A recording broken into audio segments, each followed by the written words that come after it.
War. War never changes. But today we're going to find out if miniatures games do. So hello and welcome to another Sprues and Brews unboxing. Today we're looking at Fallout Factions Nuka-World by Modiphius. So yeah, this one has been a long time coming. Due for release originally around the time of the Fallout TV show on Amazon Prime. Fallout Factions Nuka-World Battle for Nuka-World Starter Set is, as you can imagine, the starter set for the new skirmish-based Fallout Factions range from Modiphius. So first of all, I want to say a massive thanks to Modiphius for sending us this starter set early to have a look at on the channel. What we're going to be doing is kind of digging into the box, seeing what is included, what the miniatures look like, how all the kind of scenery and stuff goes together, and there's a lot of stuff in that box. And then we're going to have a look through the full rulebook as well and see how the game plays and everything. Now normally I'd always try and get the miniatures painted for these reviews. This has just dropped on my doorstep today and I'm kind of keen to get this one up early. So I'll have everything built up, so all the miniatures, all the scenery and everything. And then I think we'll do a follow-up video with everything painted where we run through a full game as well. So, you know, stay tuned to spruesandbrews.com for that. We're also going to have a full written review over at spruesandbrews.com as well. That'll be up now as you're watching this video, where there'll be a bit more more photographs, a bit more detailed analysis diving into how the game plays and what it is. But yeah, first kind of impressions. This is a big, chunky and heavy box as well. Sometimes you'll get games in boxes that are a little bit flimsy, that kind of won't I guess last on the shelf when you're pulling them in and out again. This, and as we go into it as well, the components definitely feels like kind of a big sturdy box that is going to kind of sit with your other board games. You know, obviously this isn't a board game, it is a war game, but with it being skirmish based and a bit of a smaller footprint and lots of tokens and stuff, you do want a decent box to store everything in. And yeah, this certainly is it. You know, from a kind of impressions to the weight and the stuff, it certainly seems kind of like a premium product. Flip it over and we see that this is pretty much everything that you need to start playing Fallout Factions. Now obviously the initial release is kind of set around Nuka-World from Fallout 4, and the kind of the factions in it are the various kind of gangs and factions that were fighting over the setting of Nuka-World. So yeah, again, fans of you know, the later, well, Fallout 4 really, are going to be big fans of this. There's lots of kind of lots of inspiration from Fallout 4 and Nuka-World in here, which is really cool. You know, Modiphius have already done a couple of Fallout lines with their role-playing game and Wasteland Warfare, and this kind of builds on that. Certainly from a kind of like component point of view, there's a lot of stuff in this box, which we'll see as we dig into it. Now I will say here that in this box you've just got the rules for the two kind of gangs that are in the box, plus the Disciples, I think it is the third gang that's out. I do believe that there's going to be rules for other factions from the Fallout universe down the line, and it wouldn't surprise me if we go to different locations other than Nuka-World as well. So I think there's a lot of scope for this expanding out. Like I say, it's more of a skirmish based game as well, so think Necromunda and you're halfway there. But yeah, without further ado, should we crack this open and have a look what is inside and what you get in here.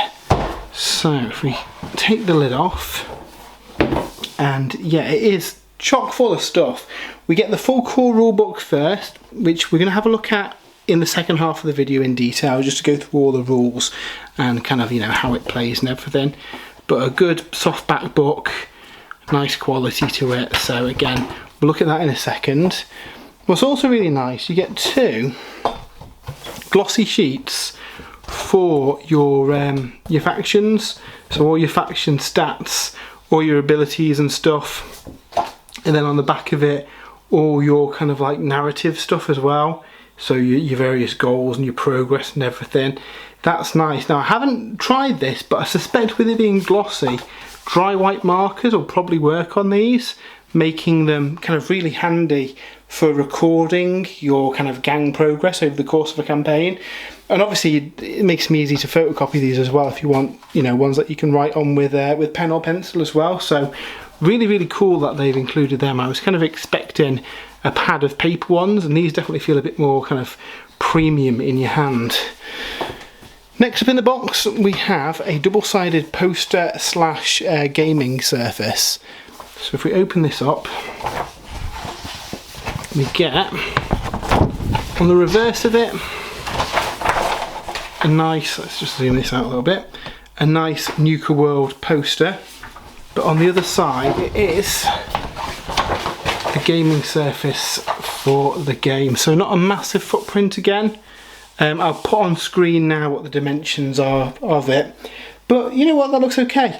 It's not overly reflective as well. I've sometimes done unboxing videos and stuff with these kind of things, and the matte in the box is so glossy you can't really do any battle reports with it because it's just going to reflect the lights.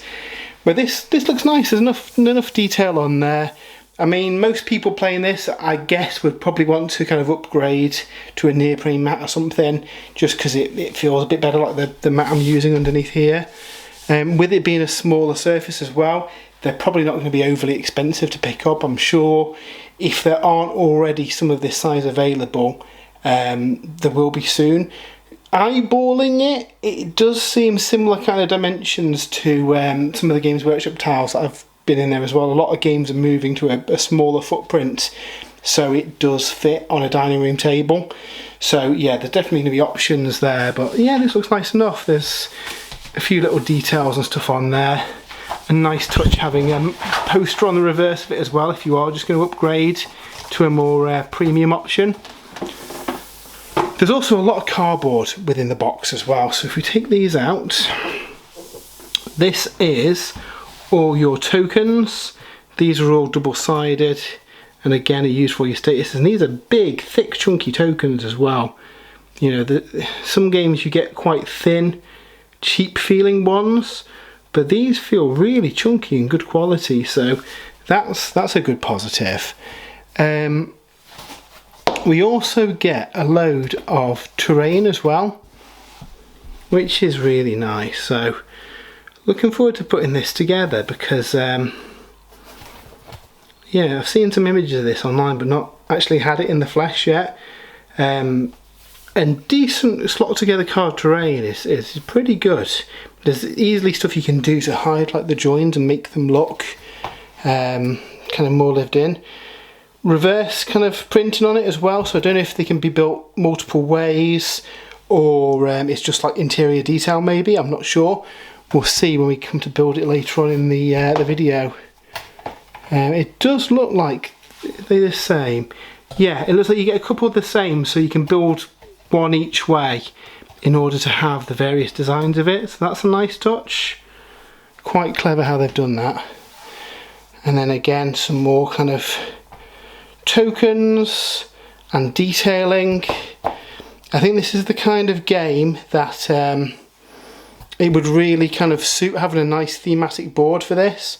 Have noticed as well there is a little QR code as well in the corner with the assembly instructions as well. I don't believe there's any assembly instructions in the box, so much like Atomic Mass Games releases, I guess, you've got to go on to the assembly instructions to check that out, but that's no major bother.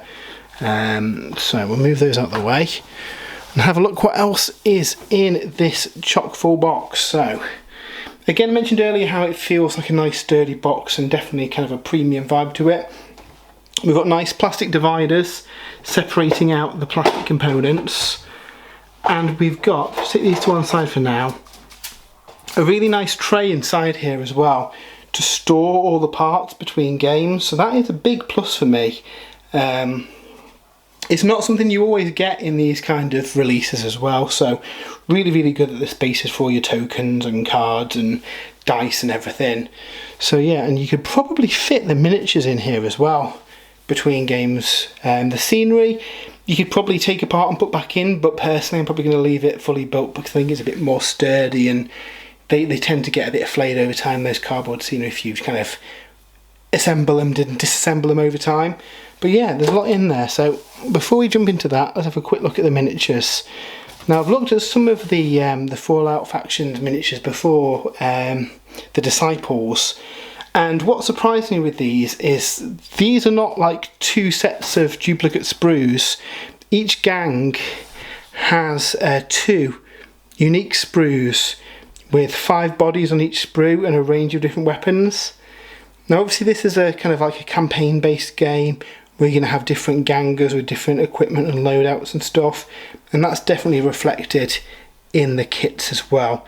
There is an awful lot of weapon options and heads, and yeah, really, really nice. My only kind of mark against this game, obviously the setting is Nuka-World, so it does make sense that it's kind of like human gangs. I'd have liked to have 2 more easily identifiable gangs in here. So, you know, super mutants or something, or robots, or, you know, something that isn't humans on humans. I think it'd be a little bit more Fallout, I guess. But for the setting of Nuka-World and it being fought over these various gangs, you know, it does fit the universe, and they are very nice models as well. Like I say, you've got a lot of different options on here. So with any game like this, you probably want to have a good read of the rules before you start assembling your gang, because you know, there's going to be lots of options and you've only got so many kind of like points to meet your gang with. But I mean, the weapons definitely look like their equivalents out of the Fallout games as well. So that is 2 sprues there, and then you get another 2 sprues with the other gang as well. I really hope that we do get rules for kind of all the other Fallout factions, because, you know, I think people want to play like Vault Dwellers or the Institute and stuff like that in a kind of skirmish-based, fast-paced game, which is kind of, I think they're like, on the box it said the games take about 1 hour to 90 minutes, so certainly a bit more punchier than you might have in a game of Wasteland Warfare.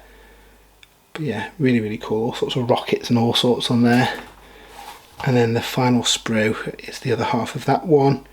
And again, we've got more kind of weapons and heads and all sorts on there. So I think you're going to be able to equip your gangs however you like, which is really, really fun. Before we dive ahead to the kind of the rules and having a deep dive into that, just want to go through the rest of the kind of components in the box. We get a baggie full of plastic bases. Modiphius used sculpted bases for a lot of the resin ones, but obviously now that they're moving to plastic models, they've got plastic bases, and a little birdie tells me that future resin models will be on these plastic bases too. So they're in there. The baggie is also handy for putting components into. What is really cool, and you don't often see in a lot of games, but this is meant to be a starter set with everything that you need. And one of the things that you often don't get is a tape measure. You sometimes get like a ruler or something, but it's not really useful in games. But yeah, nice little Fallout Factions branded tape measure there. So that's a nice little thing. And then we also get 2 sets of dice as well. I think these are the standard dice and these are the luck dice. Again, we'll see what they do as we go through the rules. But these are all kind of Fallout branded as well, with a little cappy, is the character called, from Nuka-World on the 10 there, on the D10, and I think we've got a Nuka-Cola bottle on the green dice. So yeah, nice little touches, not overly over the top. Yeah, on the 1 we've got a Nuka-Cola bottle. So yeah, really, really nice and fits with the kind of the vibe of the box. So what we're going to do now is have a look at the rules and see how this plays. So let's take a look at the rule book and see how Fallout Factions and Nuka-World works. So this is a skirmish campaign game, I suppose, which, you know, very similar to Necromunda, which is no surprise considering James Hewitt, who wrote this, was kind of the architect of the newest kind of edition of Necromunda when that came out a couple of years ago. So a lot of concepts are very similar. Now the book itself is really, really nice. There's lots of cool artwork in there. It really captures that kind of Fallout Nuka-World vibe. and this is very much kind of how to play the game. If you're new to miniatures games, you're going to be able to pick this up quite quickly as well. Equally, if you're an experienced Wargames player, a lot of these concepts you'll pick up and kind of take to really quickly. What is nice as well, we get some more sportsmanship rules here as well. Again, the most important rule: make sure that you're having fun in the game. While it's a competitive game, it needs to be fun for everyone. And calling out things out, not cheating and stuff. So I think that's always really good to see in books, to remind people that yes, you want to try and beat your opponent, but you want to make sure that they have fun while you do it. So one of the first things the book goes through is terrain features, and these have basically been boiled down into 3 different types. You've got major terrain features, which are large pieces that block line of sight, and generally speaking they've got multiple levels as well. It adds a bit more interest to the battlefield, it stops it from just being a shooting gallery, and you've got some verticality to kind of move up and down as well.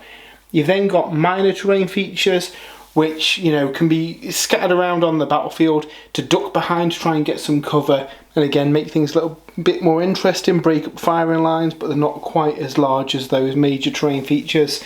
And then finally we've got decorative terrain features.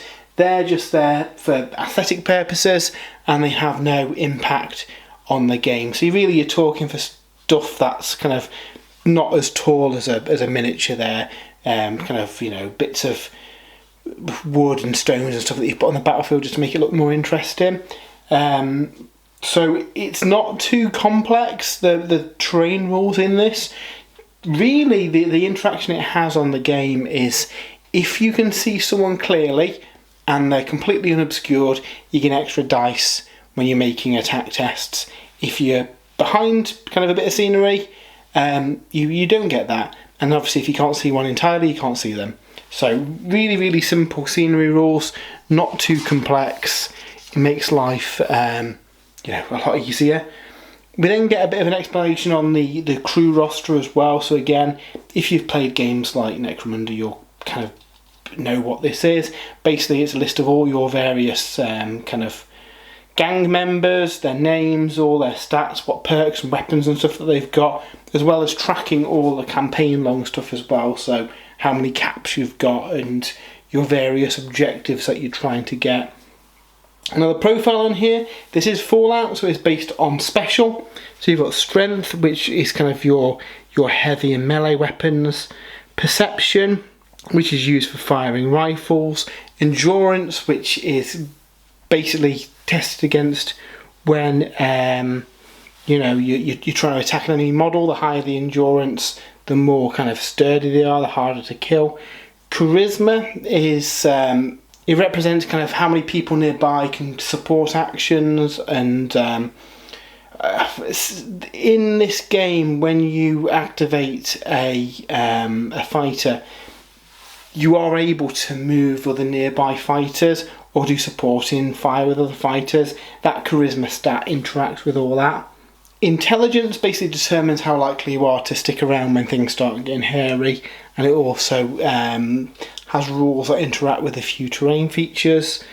Agility, that represents your kind of skill with pistols and grenades and your ability to climb over terrain.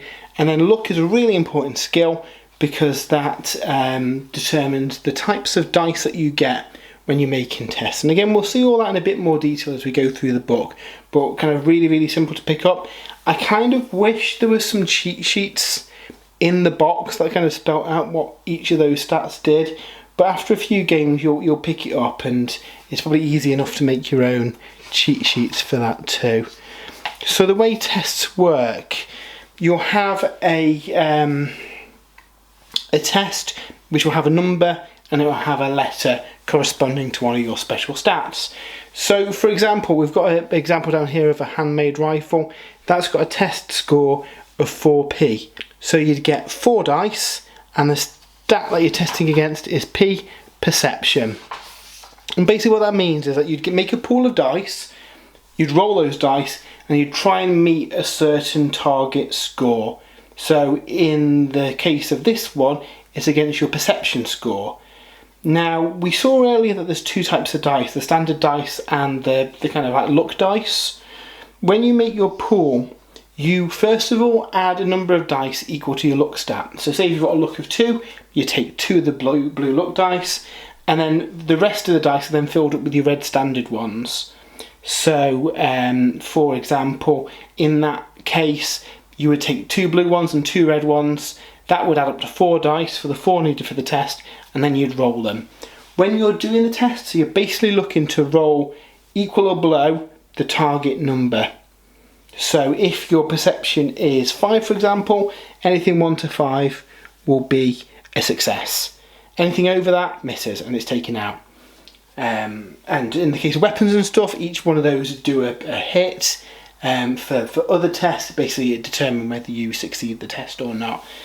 Now the luck dice, if you manage to get a success on one of them, you trigger the critical effect of your weapon, and in addition you get to immediately roll another red dice. So in that example from earlier, if we had the 4 dice, 2 blue, 2 red, maybe the 2 red ones missed but both your blue ones got successes, you'd immediately get to roll another 2 red dice and see if they're kind of getting successes too. So that's why your luck stat's kind of important in this, because that determines how many of these blue dice you get in that initial result. In an ideal world, you want to have like 3 or 4 luck dice to try and trigger those additional abilities. So it's pretty cool. There are some tests that are known as unlucky tests, and in those cases you don't generate extra ones because it's a particularly difficult shot or unlikely to happen. So really nice mechanic, and I think it works quite well. Measuring works as it would in most games. Models all tend to move to 8 inches. That there's no like movement stat, that's just a basic rule. As you go up scenery, you will spend that to move. You can jump down things, but if you jump further than your agility stat, you're not able to move after it. So again, it explains all that. Fairly straightforward stuff. So the way activations work within the game, using weary and exhausted tokens. Now there is a way of kind of generating those and removing those with some special rules as well, but generally speaking, this is how you keep track of how many actions that your fighters have done. So you alternate kind of picking models and activating them. That model can do as many actions as they can until they're exhausted, and generally speaking, you kind of, the first time you do an action you get weary, and then the second time you get exhausted. Once you've got that exhausted token on you, you can't do anything else. But that means what you could do is pick a fighter, do an action you get weary on, and then play moves to the other player, and then later on in the turn you can activate that same fighter again to then make them exhausted. There are things that interact with that, so you've got to be kind of careful that you don't end up getting your fighter exhausted before he wants to do an important action, for example. And then actually damaging targets is based on your endurance stat. So the higher the damage is compared to your endurance, the more likely you are you're taken out of the game entirely by being incapacitated. So for example, if the damage of the attack is double your endurance, they're just dead. If it's greater than your endurance, you suffer an injury. That's essentially a wound in most other games. Most grunts have only got 1 kind of health, so as soon as they take that injury they're incapacitated, and they also get a harm token. And then if it's less than their endurance, they just get harm tokens. So that essentially is kind of showing the flesh wound and the damage they're accruing over a game. Once it gets to the point that you're taking excess damage, so basically over your endurance stat, you start to take injuries then as well. So nice kind of little thing. All the tokens in the box really help with that too. And yeah, like we said, you kind of alternate back and forth. You've got a number of different actions that you can do. So you can move up to 8 inches, and nearby units within your control area, which is basically based on your control stat, can also do move actions as well. So that's a way of getting your leaders to move forward and have a load of people moving with you. Those models that you do move as part of that action do get the kind of fatigue tokens as well. So you've got to be careful not to maybe shoot yourself in the foot by maybe not giving yourself all the actions that are possible on your other fighters. Firing is also an action as well. And similarly, you can use nearby fighters within a range of your charisma value to support fire. So that doesn't mean they get to kind of fire their gun as well, but it gives you an additional dice per nearby fighter, again making it more likely that you get those successes. Bearing in mind that shooting someone in the open gives you additional dice as well, so already you can see if you had a fighter with 3 supporting ones shooting a target in the open with a weapon with a 4 perception test, you're talking like 7 or 8 dice that you may be rolling there, so you're going to be more likely to do some damage. Works really well. You can also patch up, which means you recover your harm. Again, once you accrue too much of that, you're going to be in bad shape. You can disengage from enemy fighters, and you can fight in combat as well. In melee, you get additional bonus dice for each harm that the target's got. So this is where you want to maybe weaken someone up with gunfire, then go into melee and hit them some more as well. So all really, really simple. There's nothing too complex there. And I think it's going to be quite quick to play because it's not overly complex, and there's only a handful of actions really that you can do. So I think people who are new to war games are going to be able to pick this up really, really quickly. Moving on to the advanced rules as well, we've got rules for chems. Basically, you can pay caps from your stash in order to get like 1-use chems. You've got like a track on your card where you can record how many doses you've taken, and they give you different like temporary effects, which is cool. On the battlefield, you're able to kind of like search and try and get equipment. You can get parts and upgrade your various weapons as well during the campaign system as well, so that's quite cool. And one thing I will kind of shout out here, there isn't a trading post as such for using the Necromunda equivalent, so you can never buy new weapons and armour and stuff for your fighters, but you can upgrade the stuff that they've got already. Obviously, it's Fallout, there's radiation in there, there's certain things that interact with kind of this radiation token rule where you'll place one down in order to represent a particularly dangerous part of the battlefield that has negative effects on you. Ploys are cool as well. These are a bit like, I guess, stratagems maybe if we're talking 40k.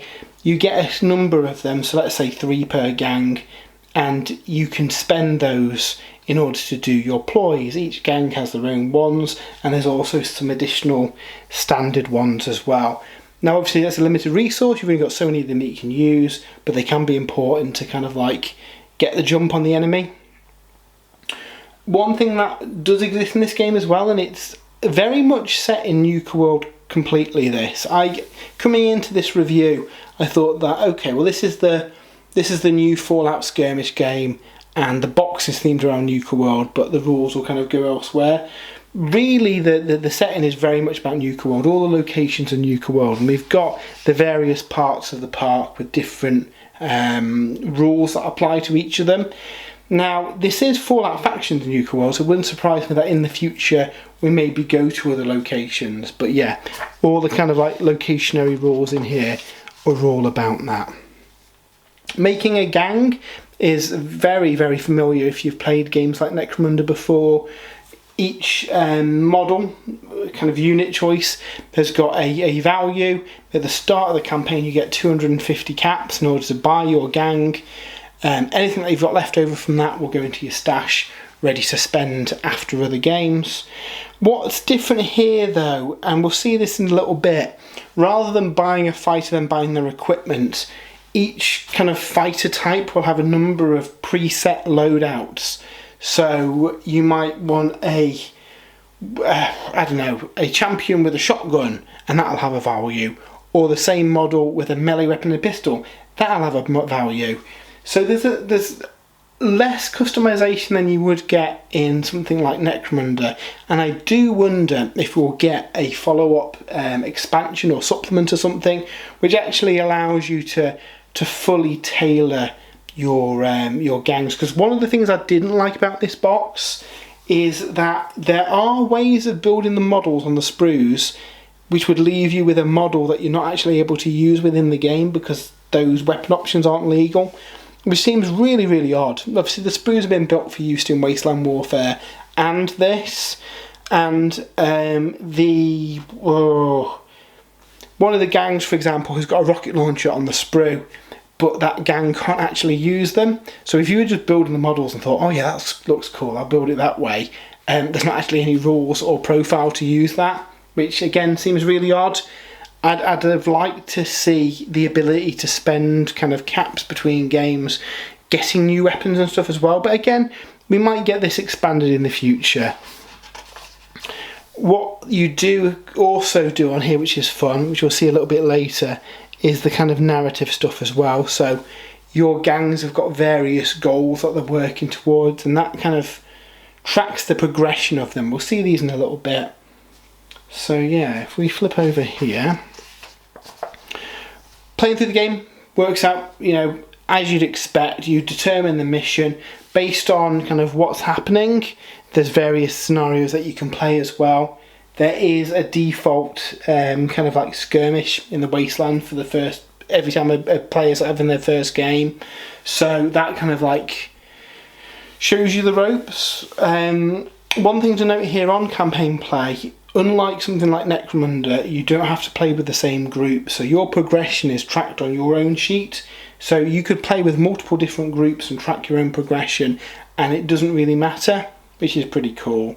Though I would say it's probably more fun to play with the same group because you're going to build up some rivalries and friendly competition and stuff. We mentioned the story side of things earlier on, and your gang basically has to pick goals that they're working towards. There'll be a number of achievements they're trying to do, and once they hit a certain number of those, they can move on to the next kind of part of that quest. Once they've completed the whole kind of chain, they basically rank up, and once they've done that 3 times, the gang has achieved its long-term goals and basically retires. So nice little mechanic there for kind of building some story into progressing your gang. Again, like with Necromunda, your fighters also gain experience as well. That can be from you know, surviving a mission to doing various kind of feats within a quest itself. That experience can then be spent later on to gain, you know, stat increases and new perks and stuff as well. And then post-game stuff, again, similar to Necromunda, there's injury charts to see if you get injured or die after a battle. You are fighting over various locations in the park, so you've got control values that basically represent your influence over those different areas. You can like heal you guys up, you can try and kind of get some cash, you can recruit new fighters into your gang, all that usual stuff. Like I say, the big exception here is that there isn't a trading post, so you can't buy new weapons. You are, however, able to modify weapons, get upgrades for your gangers by spending experience points, all that cool stuff. We then get 6 scenarios within the book, and again, I'm pretty sure that we're going to see more of these in supplements and maybe other box sets in the future. All of them are really clear with designated places for the attacker and the defender, and there's nice little Nuka-Cola kind of counters that mark the turns as well, which is really, really cool. So that is all the scenarios, and then we go through the faction lists themselves. This is how you build your gang, as you'll see here. So say you have to take a champion, a leader, as your kind of your faction leader, and in this example with the alpha, you've got 3 options. You can give them a sawn-off shotgun, which costs 35, a pistol and a deathclaw gauntlet, which costs 42, or a handmade rifle and a baseball bat, which costs 48. I'd rather be able to buy the kind of the fighter and then give them whatever kind of weapons and stuff I want to. The problem with building the models for this one is I had to have this page open while I was building them, because there was a lot of builds within each of the 2 gangs where I couldn't, some of the options weren't actually legal options, and you know, the cooler looking one might actually not be one that you can take, which is a shame. I'm always kind of a rule of cool, go whatever looks cool on the model, and in some games it's fine, you can build them however you like, but in this, some of the options aren't actually valid within Fallout Faction, so just make sure you kind of read this section and check what loadouts you can have before you build the models, because if you build the models first, you might have a situation where you've actually got models you can't use within the game, which personally I'm not too keen on. I really do hope that we get a future expansion that kind of lets you do that more tailored approach to kind of picking what weapons you get. It opens the door to a lot of kit bashing as well. There's a lot of weapons on those sprues, and I think it'd be quite easy to convert you know models up to be able to use them too. We also get the goals for the gangs, and then the training table as well that they can spend experience on as well. So we get both of the ones in the book, in the box, the pack and the operators. You also get rules in here for the disciples, which aren't in the box, but they are available separately. They're the only 3 gangs available at launch, but again, it wouldn't surprise me as if we move to other locations and this gets expanded, that we see other kind of factions in the Modiphius range get added to this, maybe as new plastic kits, maybe using the old resin ones, I'm not sure, but I'm fairly certain this will expand out to give you more options. We then get a nice breakdown of all the weapons as well, and what's cool with this is they've actually got like renders of the plastic models as well, so you can see kind of what they look like along with all their stats and their upgrade options as well, because obviously you can use parts to kind of upgrade those between games.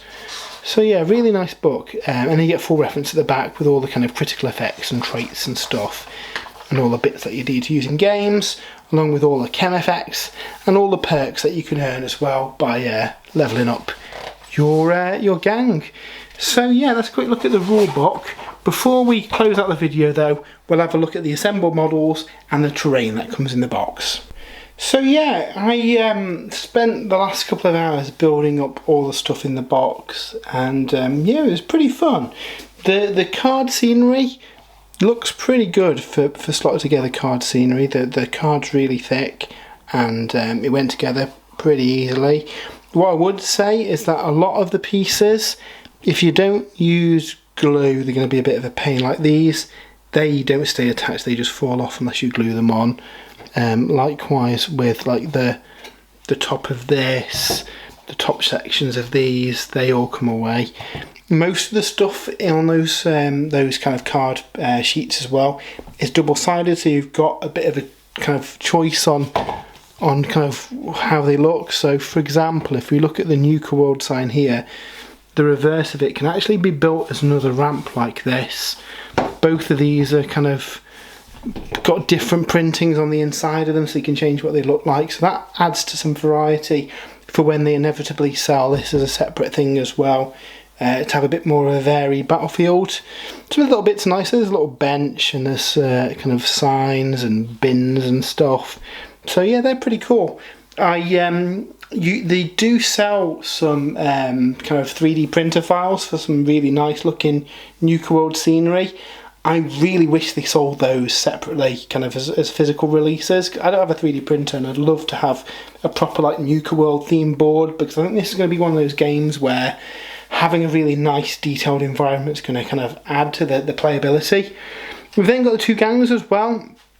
I built the pack first, and they were a little bit fiddly to build. They've got quite a lot of parts, and like I mentioned earlier, I had to spend a lot of time flicking back and forth in the rulebook to work out if the builds I wanted to do were actually legal, which is a shame, because I really do think it should be the case that if you can build a model through the kit, you should be able to use it in the game. It added a bit of unnecessary kind of faffing around in order to see if they were usable or not.